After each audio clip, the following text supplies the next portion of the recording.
Certainly, he moves him up into a much more impactful role. Yes. Joey Kaufman, Columbus Dispatch to the left.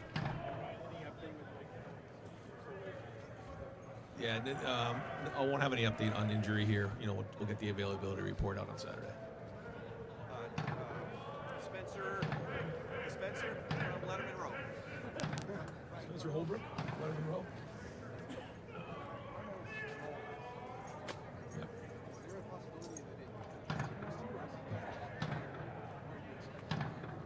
No, I think that he's got so much football ahead of him. You're just starting to scratch the surface. It started in the spring. Really had a great preseason. A great preseason, and really impressed.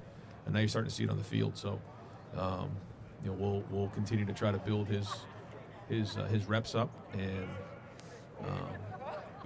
I think it's like some of the guys in the past who have been exceptional freshmen for us. They played some early on, and then when November hit, in times we needed them the most, they stepped up in a big way. And I think about Garrett, the rivalry game. I think about the same thing with Chris. We had that block punt and then those 2 touchdowns, and then I think about Marvin and Mecca in the Rose Bowl that one year, and Carnell's on that same path. So we'll see how it shakes out. But he looks like he's ready to roll for November here. Tim May on 3, Letterman Row. Yeah, Brett, you go into a game with in your mind, Marvin has to have so many touches, so many catches, and then number 2, what is too many for a wide receiver? Is there such a thing? I would think if you would ask a receiver, they would never say that there's too many. I think they always want the ball, but no, you always want to make sure that they're featured in the offense. What is that number? I think it's different based on what you're seeing defensively, what the opponent is doing. But that's why we spend so much time game planning, trying to figure out how that all that shakes out, how all pieces come together. And then sometimes you may design it a certain way. For instance, last week we had several plays designed to go to the tight end. It didn't quite turn out that way. So, but a lot of plays that we have are, we keep personnel in mind.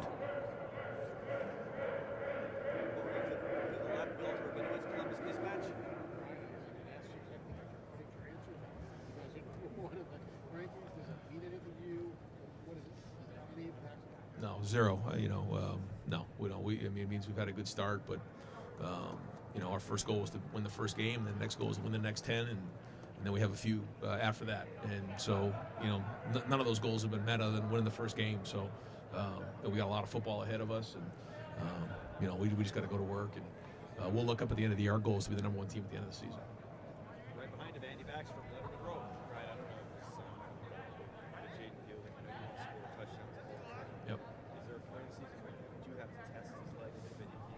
No, we test him every day in practice. Just tested him out there, and I guess it's in the 40s, and we had enough leg for a 56-yarder.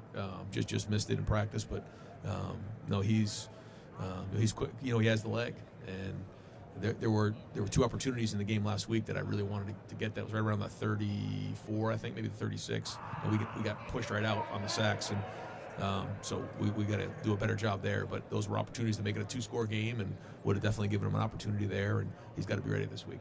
Over to the right, Bill Landis, the podcast.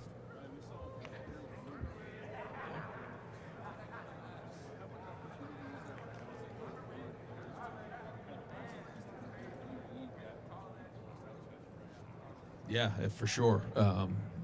And when you have an opportunity, when you flash like that, you get more opportunity. And Hero got put it in the big spot in the second half there and showed up in a big way. Made a nice play on I forget the down, but it was on a run play.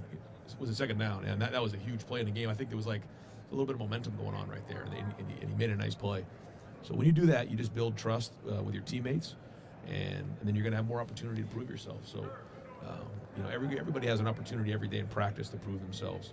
And then when you get into a game, when you do that, you're going to get more opportunity, and that's an example of it. Nathan Barrett, Cleveland.com.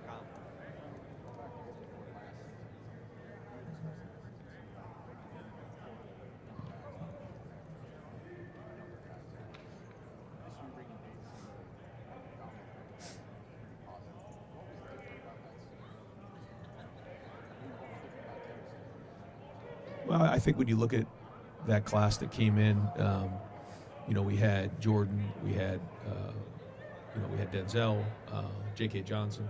They were highly recruited guys that came in and wanted to play. And I just felt like at the time, if we were going to bring in a bunch of guys, it really could create an issue there. And but then after this past season, just looked at it and felt like the numbers, we needed to bring in somebody experienced. And those guys really embraced Davison, and you can see he's done a really good job of establishing himself with his work ethic and his play, his toughness, and he's producing. So the quickest way to get respect around here is to go put it on the field and go to work, and he's done that. And we take bringing guys in very seriously. You don't just walk into this program and think you're going to play. There's a lot of work that's put in on a yearly basis. There's a lot that goes on with this team. There's a lot of pride with this team. But the guys that we bring in, we take a lot of time making sure that they're the right fit for the culture of the team. And Davison's been a great fit. Douglas Maurice, Kings of Columbus. Ryan, your defense and Rutgers defense are as good in the country as anybody at stopping explosive plays. Does that factor in at all to an offensive game plan if the defense is good at stopping those? And do explosive plays happen because you plan for them, or do they just happen by accident sometimes? A little bit of both. Yeah, explosive plays, when you think about it on the defensive end, it usually means, there's been, a breakdown in coverage or maybe a missed tackle, on the offensive side of the ball. Certainly, there are plays you try to design to create explosives, but many of them come up just by, good execution and making guys miss out in space. So, I think about the run that we had. That was the explosive one that made it a 2-score game against Wisconsin. It ended up being an explosive run, but that was just an inside run play that was well executed.